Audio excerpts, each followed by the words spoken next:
सिंह जी, अरे तेरे कहाँ होगा वो? किसका मेरा स्वागत, किसका स्वागत?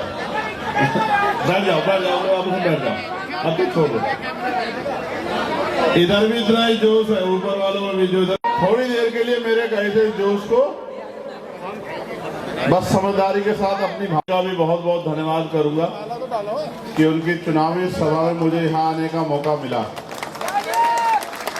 ये भी एक कड़वा सच है कि अगर चुनावी कार्यक्रम आज नहीं होता और मेरी ड्यूटी नहीं लगी होती तो मैं कहीं ना कहीं क्या गौरव बच्चों को कल उनका गला काट के हत्या कर दी गई और उनकी आवाज उठाने वाला कोई नहीं है। अगर ये जिम्मेदारी कंधों पे नहीं होती तो आज गोरखपुर में वहां मुख्यमंत्री से जवाब मांगता कि इन बच्चों के हत्यारों को क्यों नहीं अब तक गिरफ्तार किया गया।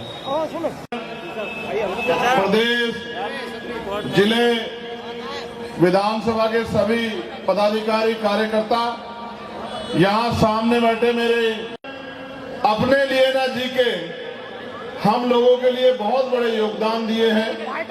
हमें विचार की शक्ति से रास्ता दिखाया है जिसकी वजह से आज ये सुंदर सुंदर कपड़े हमारे तन पर है।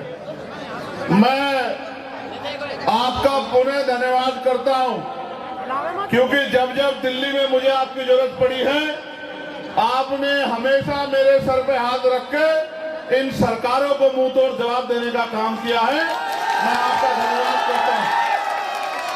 सुरेश जी यहाँ है, मैं आज भी गवाही दे सकता हूं कि जब दिल्ली में सदगुरु रविदास जी महाराज का गुरु घर आम आदमी पार्टी और भाजपा की सरकार ने मिलकर हमारे पवित्र स्थल को हमसे छीना था, तब आप दिल्ली के लोगों ने पूरे देश से आए हुए लोगों को अपने गुरु घरों में रहने का ठिकाना देके उनके रोटी पानी रहने की व्यवस्था करके और अपनी शक्ति के बदौलत उस दिन उस सरकार को, जिस सरकार ने आपके 96 बच्चों को जेल भेजने का काम किया था, उस सरकार को घुटने टिकवाने के लिए मजबूर किया था।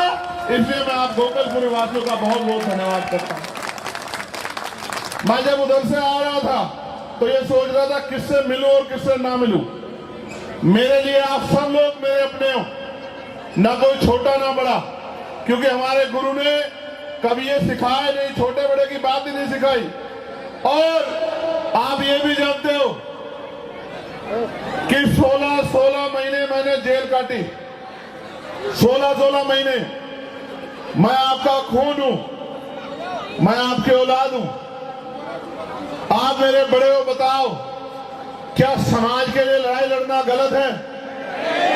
क्या समाज में अगर जुल्म हो उनकी आवाज उठाना गलत है? तो मैंने हमेशा कोई ऐसा मामला नहीं रहा जहां हमारे मान सम्मान पे आ जाइए और मैंने घर में बैठ के तमाशा देखा हो। कोई ऐसा मामला नहीं बता सकते आप मुझे।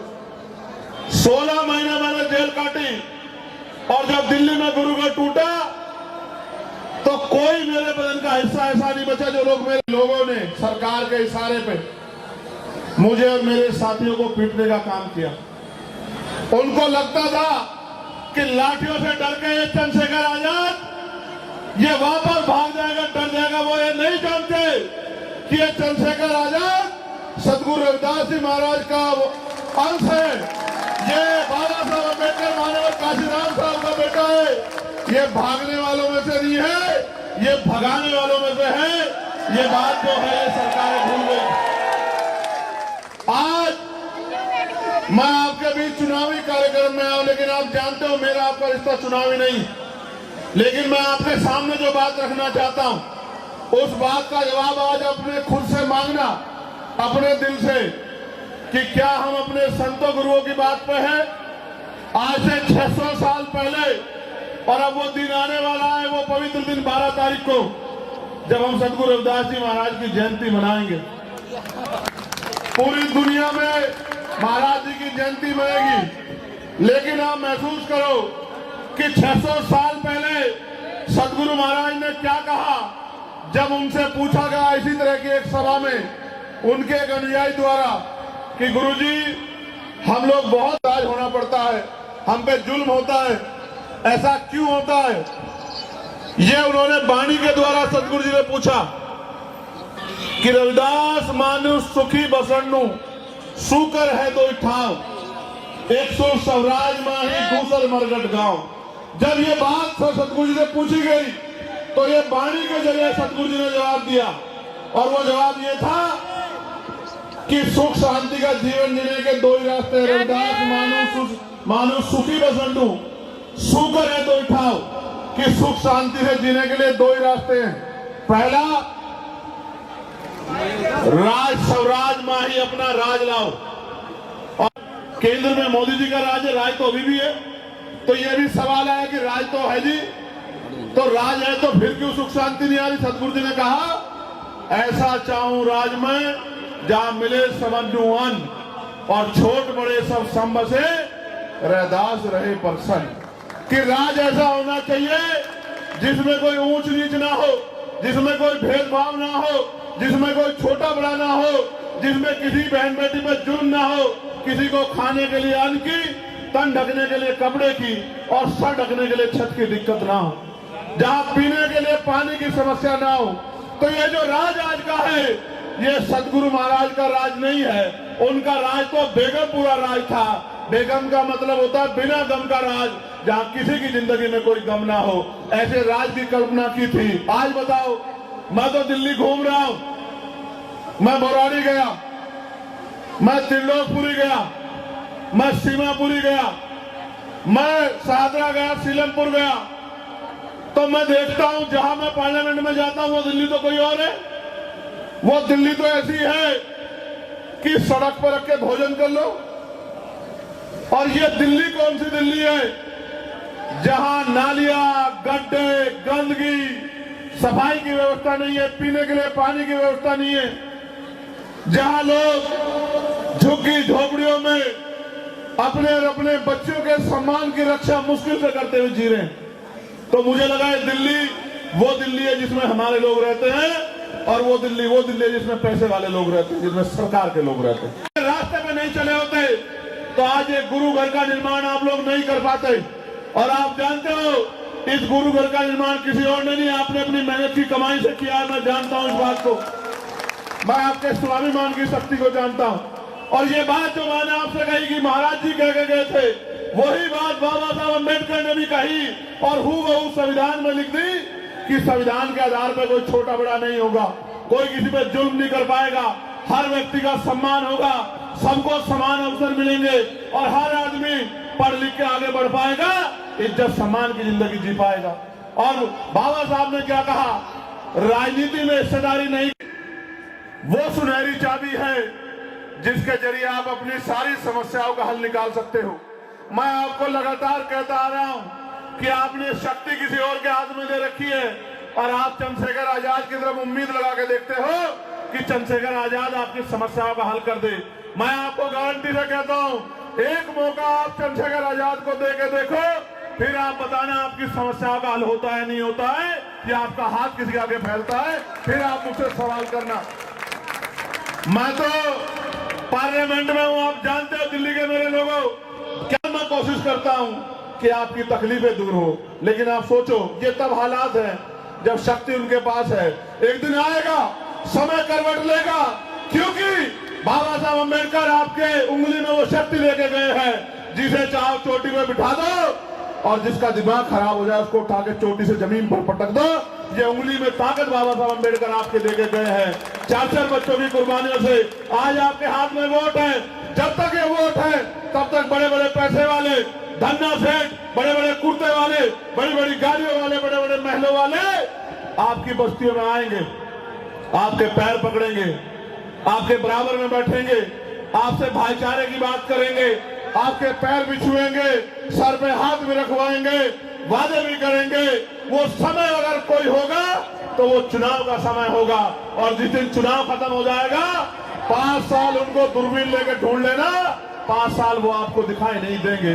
और ऐसा 75 सालों से चला रहा है, अमीर राज कर रहा है और गरीब का हाथ ऐसे फैला है। और अब तो सुनते थे, गांव में हम लोग सुनते थे, अध्यक्ष जी, संत कुमार जी यहाँ बैठे अध्यक्ष जी, हमारे गांव में हम सुनते थे कि पैसे वाले लोग, गरीब का बेटा आगे ना बढ़ जाए तो चुनाव से 2 दिन पहले झोला लेके आते थे, झोले में पैसे होते थे, सुरेश जी गांव के ठेकेदार को पकड़ते थे, ठेकेदार को कहते थे कि जो जो वोट बेचने वाला उसके घर ले चल, मैं उसको पैसे दे दूंगा, वो वोट हमें दे दे। ये होता था नहीं होता था बताओ? मान्यवर काशीराम साहब ने इसी के खिलाफ आंदोलन चलाया था, जिसमें उन्होंने नारा दिया कि वोट की रक्षा बहन बेटों की रक्षा तरह करनी है और वोट को बेचना नहीं है, वोट को जिम्मेदार आदमी को सौंपना है।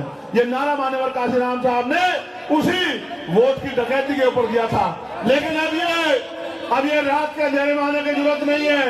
ये लोग बहुत समझदार हैं, ये समझ रहे हैं कि पढ़ लिख के आप समझदार हो रहे हैं, अब रात के अंधेरे में नहीं आते।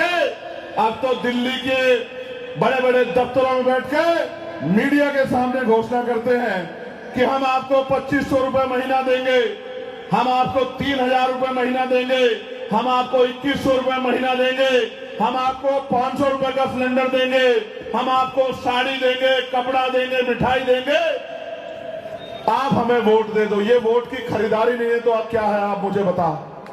ये वोट की खरीदारी है, और ये खरीदारी इसलिए है क्योंकि जिस दिन आपने अपनी वोट की शक्ति को समझ लिया और वोट आप अपने बाबा साहब अम्बेडकर के विचार वाले व्यक्ति को देने लगे, उस दिन के बाद आपको किसी दफ्तर में नहीं जाना पड़ेगा।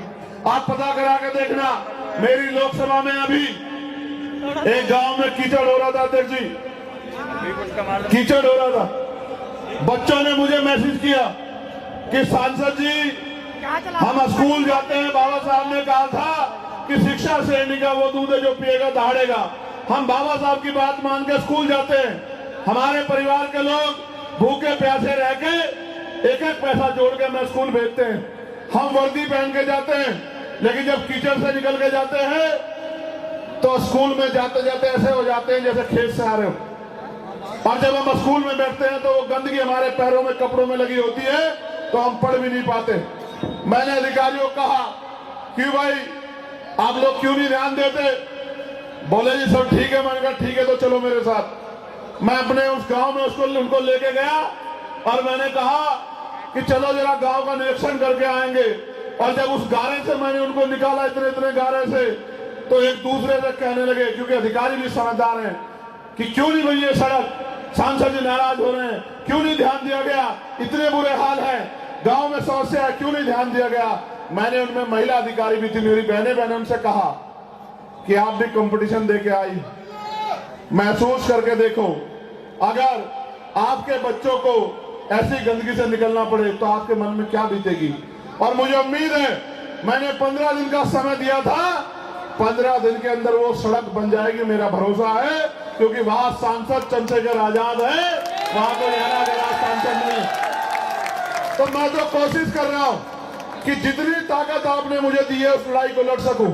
और मैं आपको विश्वास दिला कहता हूं कि अगर आपने इस गोकलपुरी विधानसभा में अब तक तो आपने जिसको चाहे मौका दिया, लेकिन इस बार आपने अगर भाई अरविंद जी को मौका दिया और 5 तारीख को केतली का बटन दबा दिया, और मेरी बात को याद रखना कि जिस दिन परिणाम आएगा और आपके आशीर्वाद से अरविंद भाई एमएलए बन गए, तो याद रखना किसी दफ्तर के बाहर जाके लाइन लगाने की जरूरत आपको नहीं पड़ेगी। इस बात का मैं आपको विश्वास दिलाता हूं।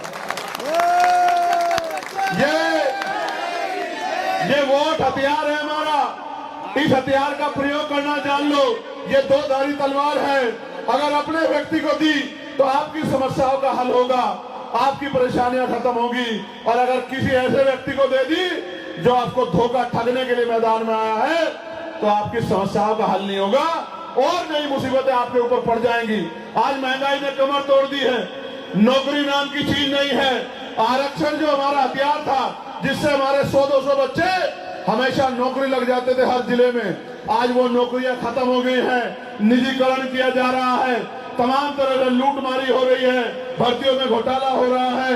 कल किसी गरीब दलित पिछड़े का बच्चा किसी दफ्तर में सरकारी कुर्सी पर नहीं बैठ पाएगा। और आप जानते हैं सरकारी नौकरी क्या है?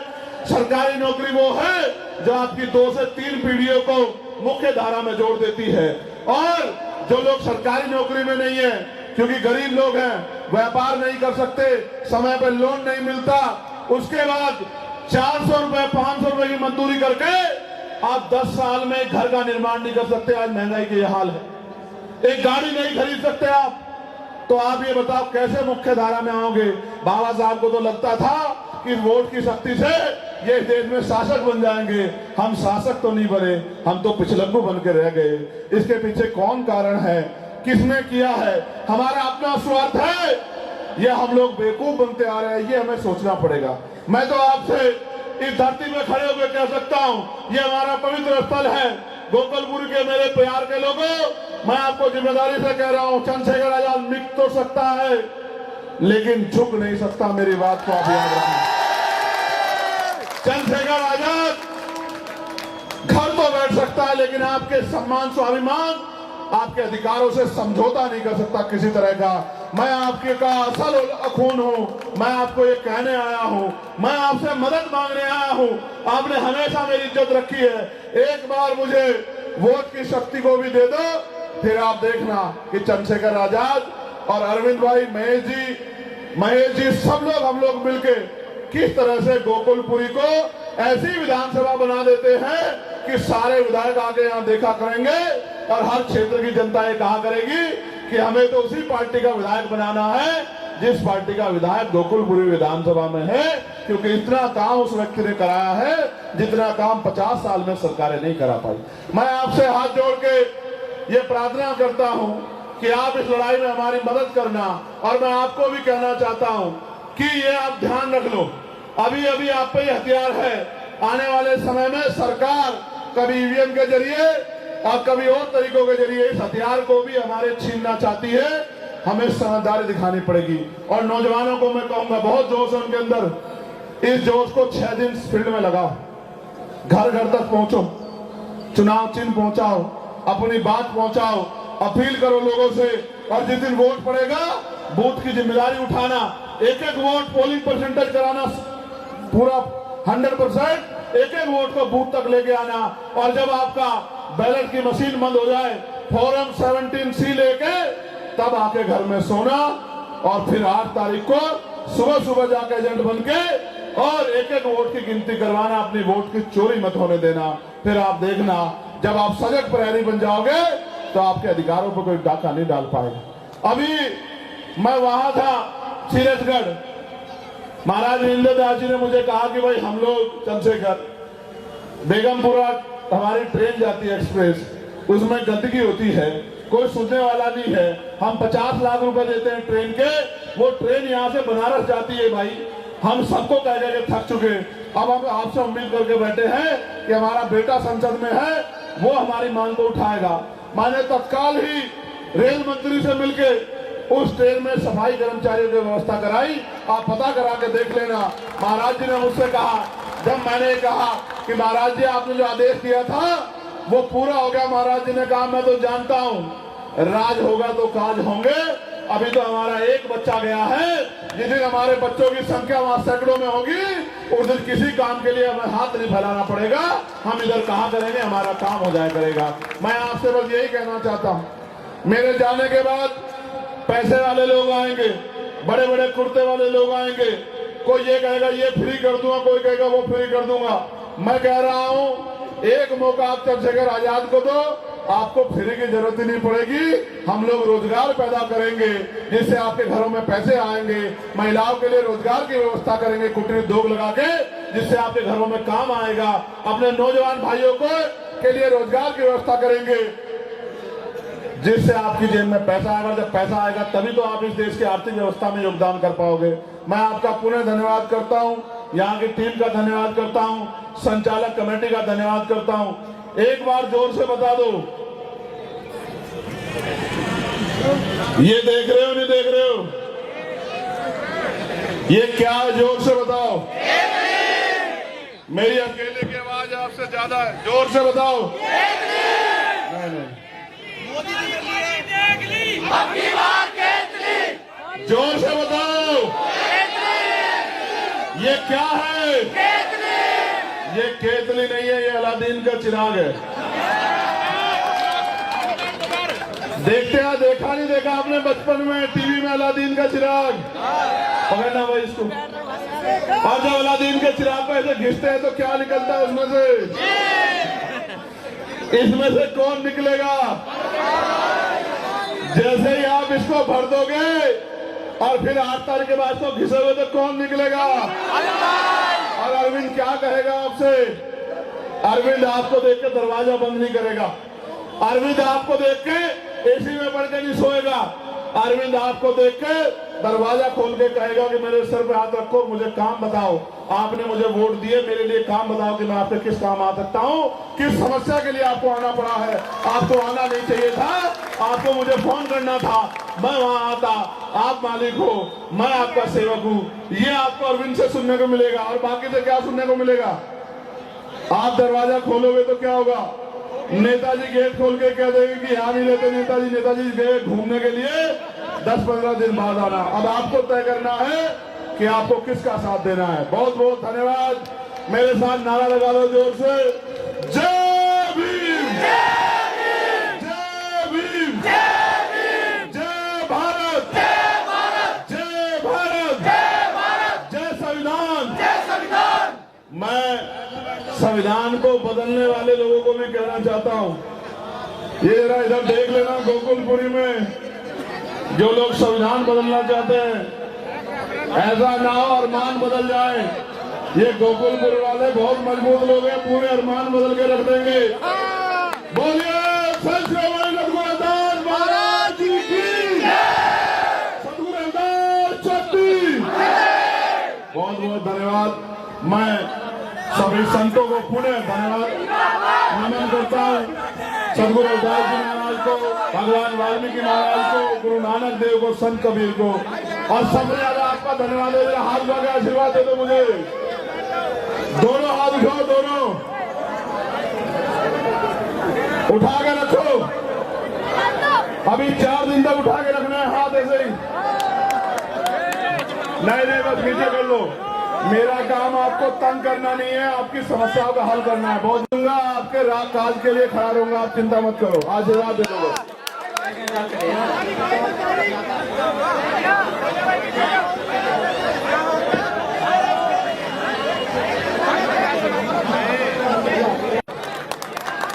मंच की व्यवस्था को खराब न करें।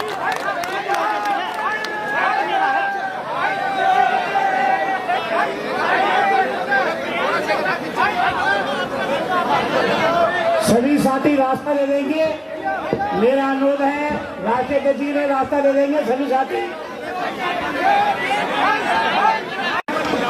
गुरु रविदास युवा मोर्चा की टीम मुझे नगीना में भी चुनाव लड़ाने गई थी और इन्होंने मेरी आर्थिक मदद भी की थी चुनाव लड़ने के लिए, क्योंकि मैं तो कोई काम नहीं करता, मेरे पास कहां से पैसा आएगा। मैं इनका धन्यवाद देता हूं और अखिल भारतीय रविदासिया धर्म संगठन के जो टीम यहाँ है उनका भी, अध्यक्ष जी का, उनकी पूरी टीम का भी धन्यवाद देता हूं।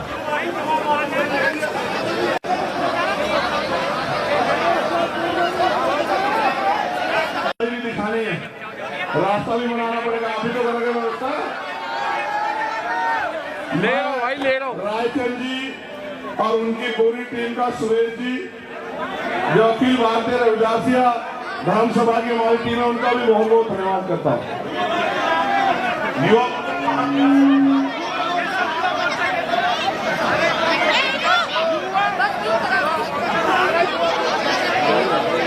अगर राहत मोर्चा, युवा मोर्चा, राहत मंच, इन युवाओं का भी धन्यवाद बहुत बहुत, मेरे छोटे भाई।